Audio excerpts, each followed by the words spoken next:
We want to hear from you, but before you do your introduction, I wanted David Oles to say a few words and extrapolate it from your bio. So let's give Brian Will a round of applause.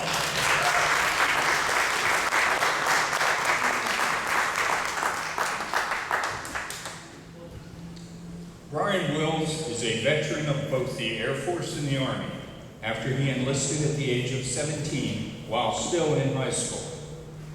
In the last 35 years, Brian has been a serial entrepreneur, launching 6 different companies in 4 different industries, with 2 of those being sold to venture capital groups and 1 to private equity.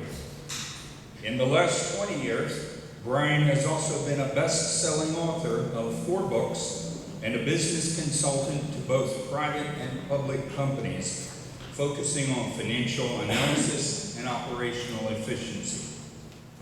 Brian is the father of 2 children and currently resides in Alpharetta, Georgia, where he has served on the City Council for the past 3.5 years. Please give a welcome to Brian Wills.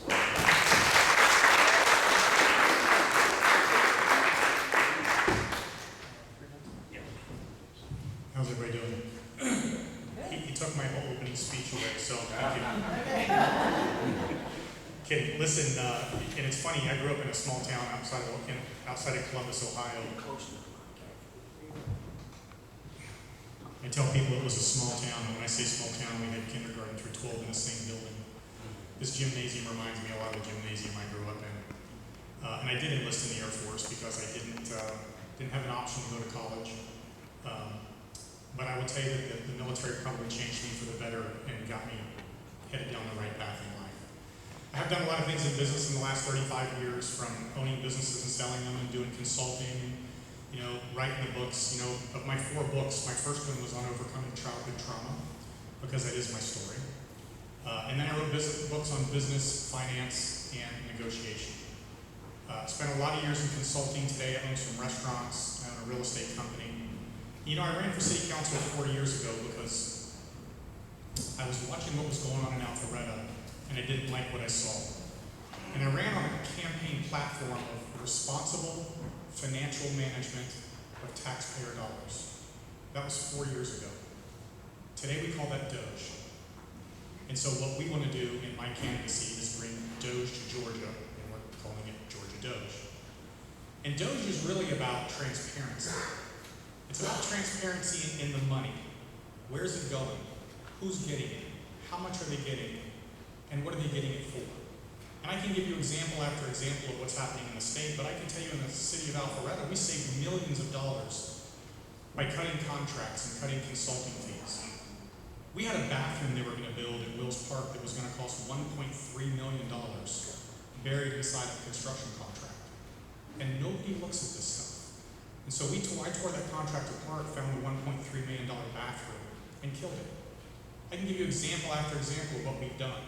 On public safety, we got our jail reopened. It had been shut down by Fulton County. We added more police officers to the force. We built clean rooms for our fire department because they have a much higher rate of cancer than any other profession. So I'm very proud of the things I've done in city council. And when this opportunity came up a couple of months ago, and I was approached, and he said, you've done a lot of stuff here. What if we took that, we called it Doge before Doge, what if we took that Doge concept to the state of Georgia? And just to give you an idea, the city of Alpharetta has a $150 million budget annually. The state of Georgia spends that every single day, 365 days a year. So if we can save millions of dollars in our city, just think what we could do with the state of Georgia. So if I don't get a chance to talk to you before the end of the night, I'm asking for your vote for Senate District 21.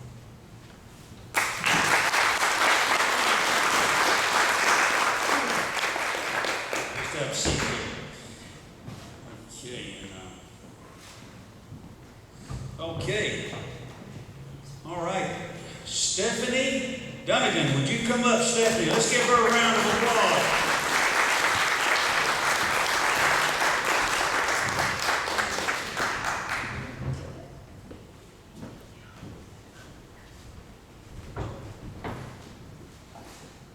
Stephanie Dunnigan is a successful entrepreneur and conservative leader. For 18 years, she's operated a business and marketing consulting firm, helping small businesses scale and grow. She also built a successful e-commerce company featured in the New York Times, Wall Street Journal, The Today Show, and Good Morning America.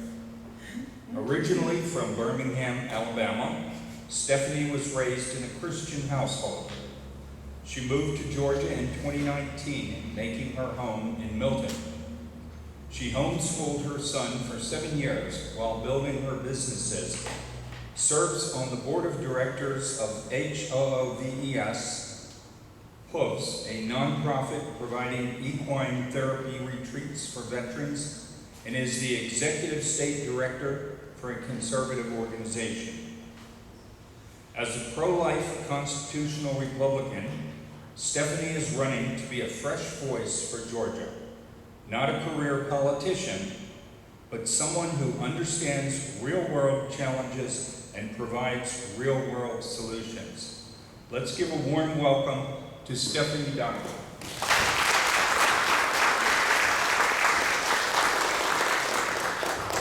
Hello. It's really nice to see you guys from this angle. So just a little bit about me. I don't know what I thought the introduction was going to be. Brian kind of set the stage for a little bit of resume. So I'll just hit a little bit of that with, I love business. Business has been the last 18 years of my life. October makes 19 years that I have been in business. And I have this magic ability to be able to take something that is not thriving and make it beautiful, thriving, and prosperous. I decided I needed to run after 2020, and I say this every time I speak. I was told not to talk about this, but I'm going to talk about it everywhere because Richard made me think this was a safe space when he mentioned it. But in 21, I found out my vote was not counted in the 2020 election. I did not like how it was handled in the state of Georgia. I feel like we have a lot of leaders that are fearful and a little bit scary. And I might not look scary, but I don't back down. And I feel like we're in a state that people who should have been here listening to the people and doing the work for the people, they failed that. I don't know why, if it was money to be reelected or what, but we need someone in office who's not scared, who's not fearful, who won't back down, and I deeply believe that I am that person. My business experience has backed that up. Between trying to get people counseling me before cancellations were a thing, and in 16, when I first publicly endorsed Trump and lost 80% of my business. Instead of falling back like people expected me to, I dug my heels in, I pivoted, and I said, screw you. Excuse me, I hope no one was recording that, but that's what I said. And so the bottom line is you need someone who's willing to first listen to people in the district. I don't recall ever being asked what it was that I needed. I've never heard anybody ask what's needed of the people. And from the moment I started my campaign, that was one of the first things I would ask. Someone would say, can I speak to you about your thoughts about blah, blah, blah, or the district? And the first thing I say, well, my question for you is, what do you need? Because that's what we need, someone who's going to listen to us and then move forward and do the work necessary. And thus far, we haven't been seeing that. So that's me.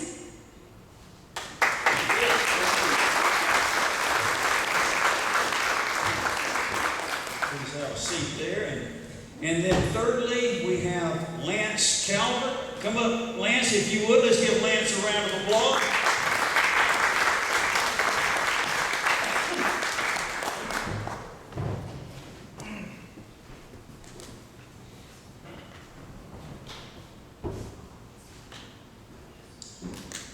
Lance Calvert is an innovative leader with over 25 years in facilities management and software development. He founded Retail Fix-It, a Metro Atlanta company, and he's been operating that since 1999 and is a national firm serving major retailers and restaurants. He is an expert in operational excellence, AI-driven technology, and team leadership.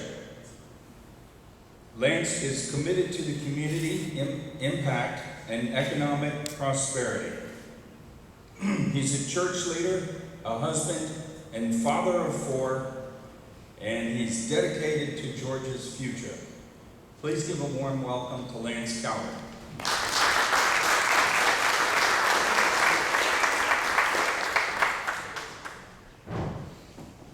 Hello, my name's Lance Calvert. I'm a conservative, I'm a constitutionalist, I'm a Christian, and I'm a Republican.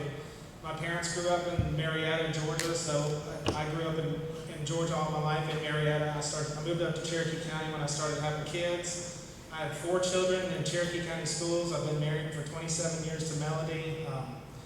Our country's in trouble, major life support, that's my opinion, and we got to do something to change it. I believe God's calling people forth, and He's going to save this nation, and I just look forward to working with you and hearing you. I want to go down there, no matter who's in charge. I want to represent the 200 people in this district, and let's save this country together.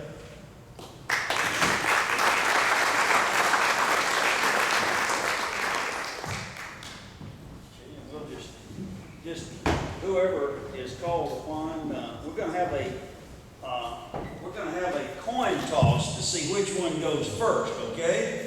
And so I think the lady needs to make the decision. Is this a heads or tails? Who's got a coin? I don't have any coins or cash or anything. Mine is credit cards. I got a coin.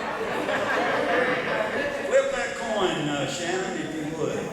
All right, and so Stephanie, call it heads or tails? Heads. Tails. All right, well. All right, we got 2 more to choose from. All right, I'm gonna Lance do it. Lance, you call it. Flip it one more time. Heads. Tails. Brian goes Brian, first. you're up. And so we'll just go right down the line, and then we'll rotate as we go along. Go ahead. Thank you so much, Nathaniel. All right, Mr. Brian Will, you get to be the first one in the hot seat. The first question, I'm sure you know there's a lot of talk about Dominion voting systems. Will you vote to get rid of Dominion or any other machine of that kind and resume hand-marked paper ballots for our elections if you're elected as a state senator? So this is an interesting question. So the answer I've given everybody is, look, there is so much distrust in the Dominion system that it quite frankly needs to be gotten rid of. Does that mean we get rid of any and all type of electronic voting systems? I'm not sure that's really the case. And the reason I say that is because I remember the Gore-Bush election. Does everybody remember the hanging chads? Yep. The hanging chads were a disaster. Does anybody think that the hanging chads were counted correctly back then? I don't either. So currently, if we go back to a straight marked ballot, particularly when you have a lot of senior citizens and whatnot that are trying to mark those, I think that the room for error is great in that system, just like it, I think the room for error is great in a pure hand-marked ballot, or hand-marked ballot. What I would suggest doing, and this is me, find a system that will allow you to choose the candidate on the screen, print the ballot, verify that those are yours, and then that gets hand counted. We don't scan it with Dominion, we don't let Dominion do the hand counts, it's hand counted. But at least it allows people to do it with a little bit of technology so that we know that there's no hanging chat issues. I've run the numbers on this. We're spending another $60 million on Dominion. And I've run the numbers. You could hire 25,000 poll workers to hand count every one of those ballots. It will only cost about $5 million per election cycle. Would you rather spend $5 million instead of 60? Make sure that people can accurately mark their ballots and then have them hand counted and tabulated, so that we guarantee that the votes that we voted for actually get counted. That's my suggestion.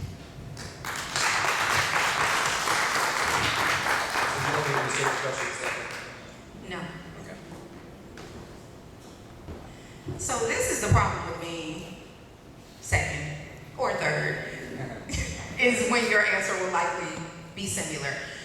I absolutely agree. Getting rid of technology as a whole is a big problematic, and also technology is the reason that we got into this. And so I definitely say that 2 things can be true at once. We need a little bit of technology. I agree, something big where people can check it or mark it, or have the little tally system where you take the pencil and you fill it in, have it bigger and it's easier for the elderly to see. But regardless of which way we go on that, we have to go to hand counting. I don't think that there's any room to bend as far as that is concerned. That's good. Thank you.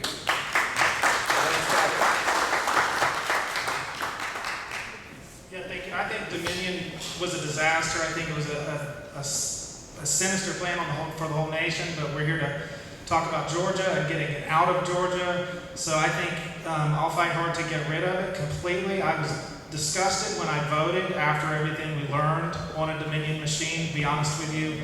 But I'll call for an investigation into the roots of Georgia Dominion deal, and I think we need to get to the bottom of that, and there needs to be some accountability. So I'll eliminate it, and I'll call for that investigation. Sounds good. All right. So we'll go in reverse order. Actually, this next question, we'll start with you, Mr. Lance. What is, in your opinion, the best current state senator in Georgia, and why? I'm not a politician and don't know many state senators in Georgia, but I can tell you that I'm going to build coalitions around myself. If you guys send me to Atlanta, I'm going to get smart leadership in the Senate and elsewhere. And then I'm creative, and I can listen well, and I know how to build unity. And I think the Republican Party needs to unify more than ever right now. I think that we can do that with my leadership, and I believe that that's integral to being able to work together. Sounds good. All right, Stephanie's next on that one. Thank you. Yes, so who do you think is your favorite state senator that you've seen served? Pretty easy there for me. Colton Moore, for me. Not only do I think he's a great person, but when I look at his voting record, the way he moves, when I stood there and said that, well, I didn't say this, but now I'm gonna say it like this, that people aren't bold and audacious and willing to say the things and do the things that's necessary. When I think of someone who is, Colton is someone who comes to mind when I think of somebody who's currently in office. And when I think of the things that he has sponsored, there are things that I fully support, like men not being in women's sports, blocking doctors for prescribing puberty blockers for minors. Those are things that matter to me. And so when I think about who's my favorite, it has to be someone whose values align with my values. And he has shown, in my opinion, that he is a true conservative. We have a lot of people in office who, again, with an R, but they are not. And he has, so that's pretty easy for me. Thank you. Thank you. As always, I'm going to be a little bit of a contrarian here. Of course. Not every senator is bad and not every senator is good. Each of them have their own positives and each of them have their own negatives. I will tell you that as an individual, I will be me and I will not be somebody else when I go to the state senate. And I will fight for the things that I believe in, and I will work with anybody that will help me fight for those things and not just tie my wagon to another senator and do whatever I'm told. So that's my answer. All right. Next one, we'll let Stephanie go first, so we're next, and then, yep. All right. So if you are elected, what legislation do you plan specifically to attempt to pass the law? First piece of legislation. I didn't expect that. It doesn't have to be one bill, but just what would be your objectives? Yeah. One of the first things for me, anything around election integrity, we kind of hit on it. The ballots, I don't know if you guys know anything about my story, but my vote wasn't counted in 21, and because of that I'm extremely passionate about that. So anything that secures our elections moving forward, absolutely. The next thing that I'm extremely passionate about is corporations not being able to buy up all of the homes. Currently, it's about 46 to 48% of the homes in Metro Atlanta, and believe it or not, we are considered Metro Atlanta. It keeps getting pushed out and pushed out and pushed out, and that's a problem. I remember personally in 2021, we were still in the pandemic, but remember when it was like a buyer's market supposedly, and we could get low interest rates and all these things? Well, that's cute and fun and dandy until you actually try to go get a house, and the house goes on the market on a Monday, and on Tuesday it's gone, or on Wednesday it's gone, and you wonder what happened, and it was an all-cash deal that was swooped up like that nobody even needed to come see. You know who was buying those homes?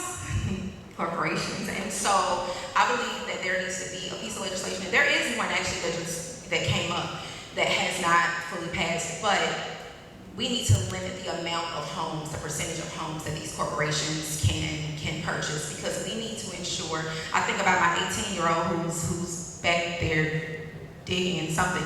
But I think about my 18-year-old, the fact that one day he's gonna wanna buy a home, and I want him to be able to afford a home and not be priced out. And real quick, when I talk about 2021 and I went looking at a house that was about it should have been about $450, that's what it was at one point. Well, guess what? Overnight, one of those houses went to about $600,000. Why and how did that happen? Why?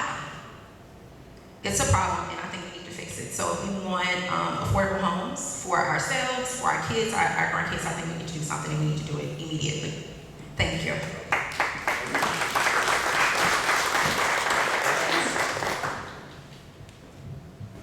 Do you want to restate the question? Yes, please.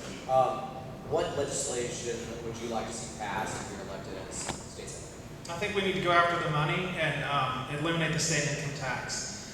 I had the privilege of sitting with the Senate Majority Leader Gooch, and he said, you know, it would take 3 years to trickle that down to get rid of it. But I think we can, I think we can do a fair tax shift over to that, and maybe reduce that and eliminate that after 3 years, so we can immediately eliminate the state income tax. The Republican Party won Georgia based on that promise, and we haven't fulfilled that promise. It's been since the 90s we made that promise, and it's wrong. And it's time for somebody to stand up to it and get it eliminated. The fact to say that we can't do it is just simply not risk-taking. I've never prospered more than when I took risks in my business. It's time to stand up to it. Every time taxes has been, I'm passionate about this, every time taxes has been reduced by our government, that was grace that they poured out on the people, and money flooded into the government as a result. That's what will happen if we eliminate it times 10, and the government will see that. We need to talk them into following patriotism instead of cash. Thank you.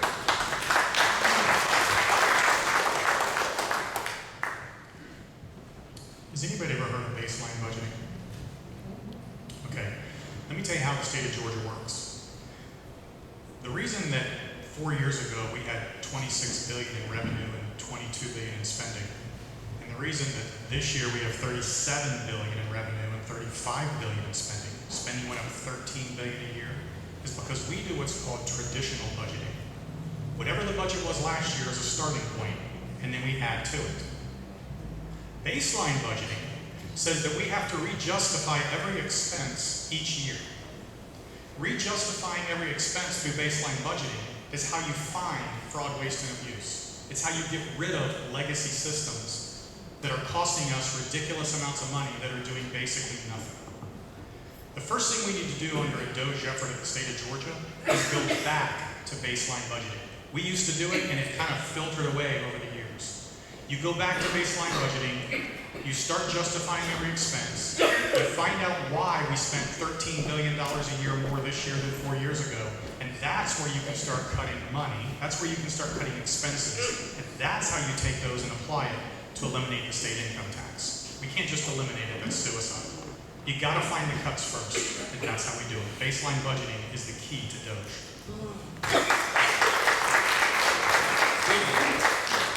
All right, short question. Would you join the Freedom Caucus if you were elected? Would you join the Georgia Freedom Caucus? We'll just go down the line since you have the mic. Mr. Bill, you can start. Mr. Bryan, Bill, you can start. Yes, and they need to join the DOGE caucus with me. Yes, I will. Well, I'm not sure. Okay. We get to know them better? Yeah. A little bit? Okay. What do you think is the proper role of the state senate? And Lance, you can start this one, just go in reverse order. I think the proper role of the state senate is to represent the people of the district. 75% of us are conservatives, or at least Republicans, and I think that accounts for at least 75% of the heartbeat of this district. I'm going down there. If you send me to Atlanta to represent you, to listen to you, be accessible to you, my cell phone number is on my website, and I will remain accessible to you, and I'll remain accountable to you the entire time. But the Senate needs to, a senator with the privilege to go down here and represent this district needs to be able to represent you in a way that I remain accessible and remain accountable to you, but that can have a backbone and stand up to whoever's down there against constitutionalism, conservatism, and the things that we need to do. Thank you.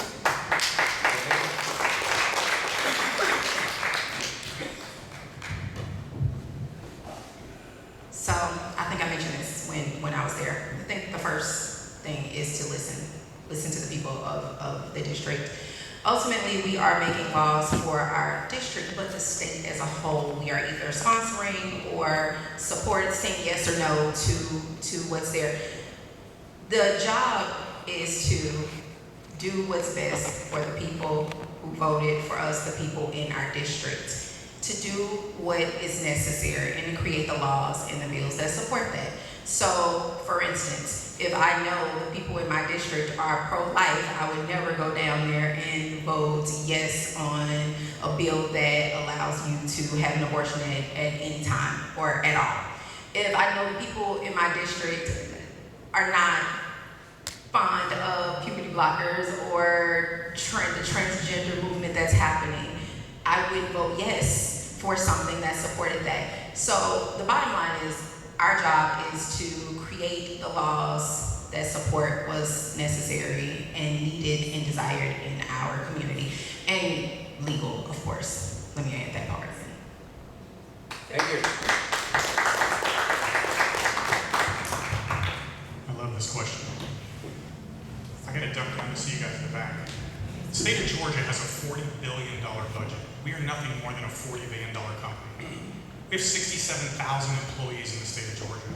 We have 100 different agencies that manage everything that goes on.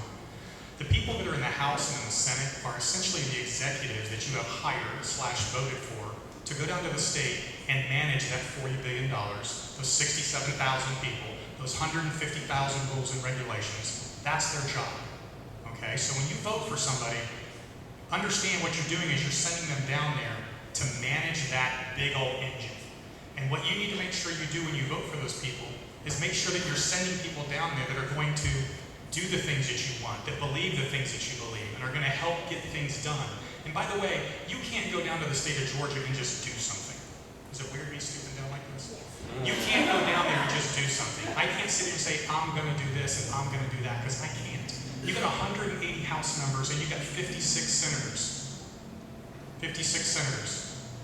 You have to be able to build coalitions, negotiate with a lot of people, and make things happen so that we can get done what we need to get done.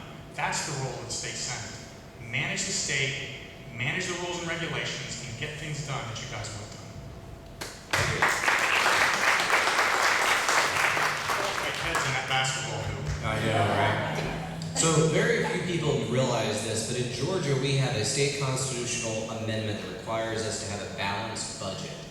However, the state legislature gets around that by issuing bonds that they say balance the budget. Now, if I was to take out a loan to balance my budget, that wouldn't really be considered a balanced budget. Somehow they feel that that's okay. What would you do on that policy? How might you approach things differently?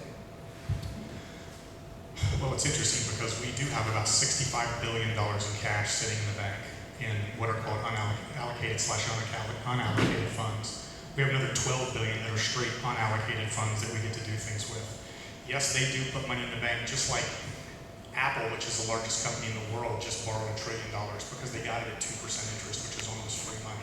So I don't necessarily think putting money in the bank under a bond like that is a bad idea when we have enough cash to back it up, because it gives us a safety net that we can use if something catastrophic like, I don't know, COVID happened again, right?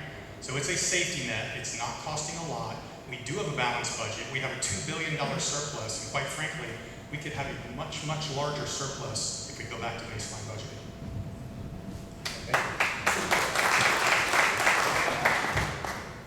So in general, I agree.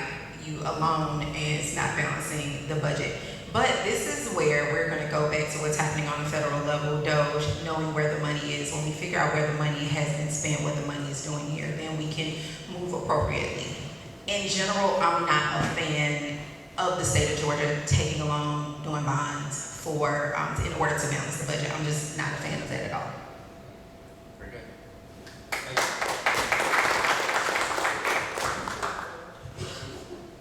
We're talking a lot about money, and I'm glad, because we can eliminate the state income tax. what we've got to do, we can do a fair tax. You know, let's talk about incentives. Corporate incentives, Hollywood that we invited down here. They're not paying anything to be here. We're paying them to be here, while we're trying to mince words. You know, knowledge is important, but it puffs up and makes you prideful, but love edifies. And if you have a fight in you, and you can come, I understand calculated risk. You know, but you got to take risk, and you got to stand up to some things. I don't want to get stuck in all the details. Let's do a fair tax that'll offset that issue, eliminate the incentive programs, get rid of that. There's billions of dollars going to these big Hollywood people and all these different programs. Well, you know, my mom, before she died, couldn't, you know, was calculating her bills on paying taxes. So it can be done. It's a big pork problem down there. We can get rid of it. No problem. Thank you. All right, we'll start this next one with Stephanie. You mentioned the pro-life issue. You may not realize this, but there is a bill called House Bill 441 that was introduced in the State House, and it is called the Equal Protection Act, which would bring our laws into conformity with the Republican Party platform on the pro-life issue, which the party platform says that life begins at conception, which it defines as fertilization. So life would be protected. A fetus or a baby in the womb would be treated like a human being, and a murder of a baby would be prosecuted just like any other human being if the bill was to pass. Would you support that bill? I absolutely would support the bill. Here's the thing. If we're going to prosecute people, if someone was to shoot you and your baby died, you're going to charge them with murder. If you were in a car accident and the person was drunk, it's vehicular homicide if your baby died and you lived. So quite frankly, I believe that from the moment of conception, it's a human. It's not treating them like a human. They are a human. And I don't know if this is because I have a child. And once you hear a heartbeat, I don't know how you can ever think anything else. So long answer is yes. I would support the bill. Thank you. Lance. Could you repeat that question? House Bill 441, the Equal Protection Act. 20 Republicans in the House co-signed under this bill, and it would protect life from the moment of conception, which is defined as fertilization. Would you support that? 100%. I'm a Turning Point USA believer, same ideals. Life begins at conception, and the answer is yes. I mean, I haven't read the bill, so as long as it's hot enough, I'll go vote for it. Thank you.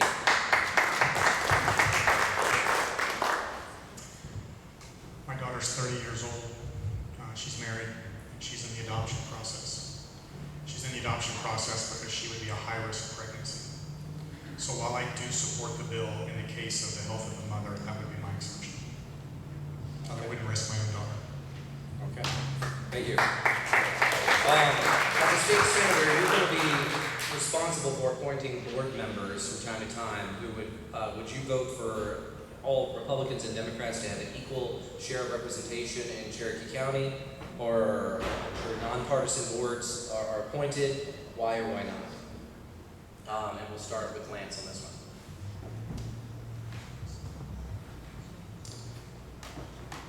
It's my understanding that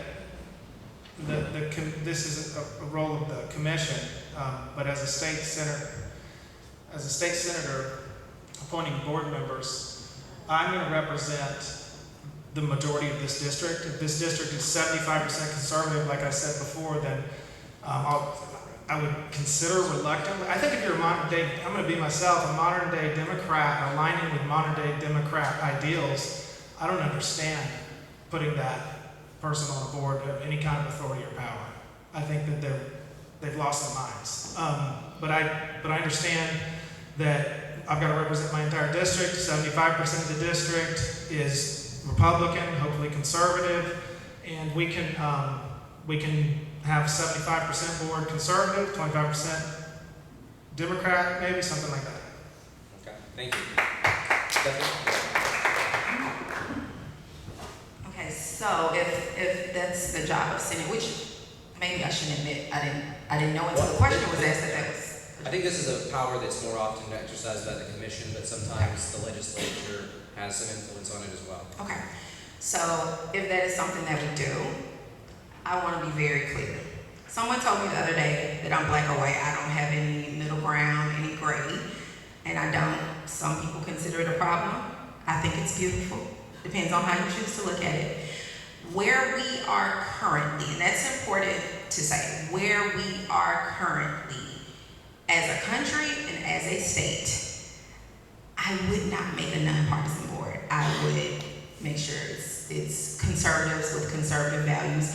I think what we see happen more often than not when that happens is we get gridlocked. Nothing actually gets done. And I think that's been happening enough in the state. Nothing's getting done. And so if a Republican wins this district, that means there are conservative values and we're voting for certain things. And that means that the boards need to match that. So no, I would pack it full of Republicans. That's just me. Thank you. Thank you. There's discretionary and there's mandatory. Mandatory we can't do anything about. If it's discretionary and we get to appoint it, I'm going to make sure that we have the most people on that board that follow our ideology. So yes, we would have as many Republicans as possible. Thank you. So before that question, last year the legislature voted to make judicial races nonpartisan. Would you have supported that bill if you could have voted on it? Yeah, just go down the line.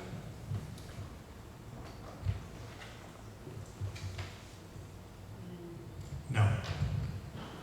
Debbie?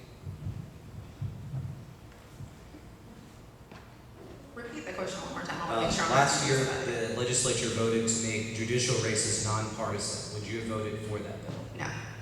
No, I wouldn't. No, sir. Okay.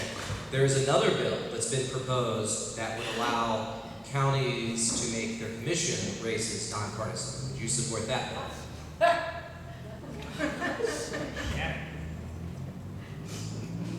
So what they would do is say that each county has the choice to make it nonpartisan if they want to.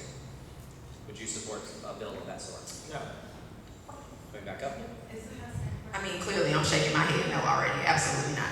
Okay. So I've been serving on city council for the past 3.5 years, and we are a nonpartisan city council.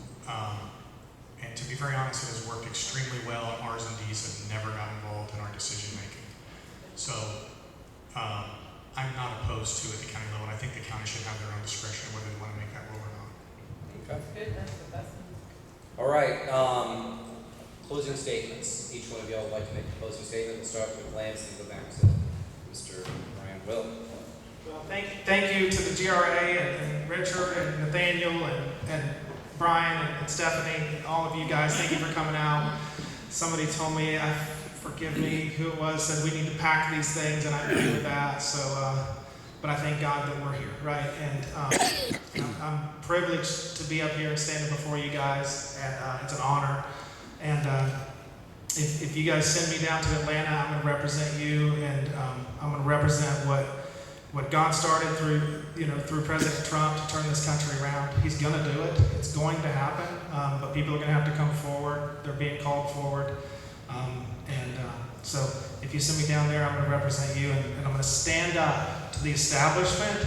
And somebody's going to have to pay a price. The greater threat you are to the enemy and to the fight, you're going to get a greater fight and opposition against you. And it's going to come down to what is somebody's values inside of them, but it's also going to come down to whether or not you can stand up to the pressure, because it's going to get real. It's already gotten real for me, and it's going to get real.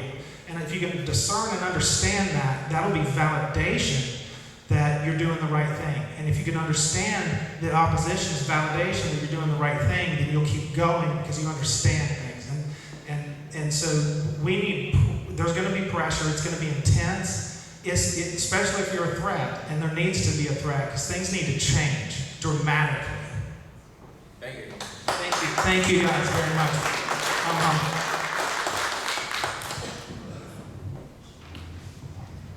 I'm pretty simple. You want things done, you send me. I'm not scary. I'm uncancelable. What you gonna do? If you want it done, send me. I am not only a lover of business and have that expertise. I actually bring personal values that are the same as the Conservative Party. I think it's important to be able to look at things in a money aspect, in a business aspect. But if you look at the legislation that passes through every legislative year. It's everything from our budget to our views on life and Christian values, or rather religious freedoms. Those are the things that's important as well. So if you're looking for someone that's well-rounded, an entrepreneur, a mother, not only am I running a business, I forgot to tell you that. So we know that as a mom, but I run a business and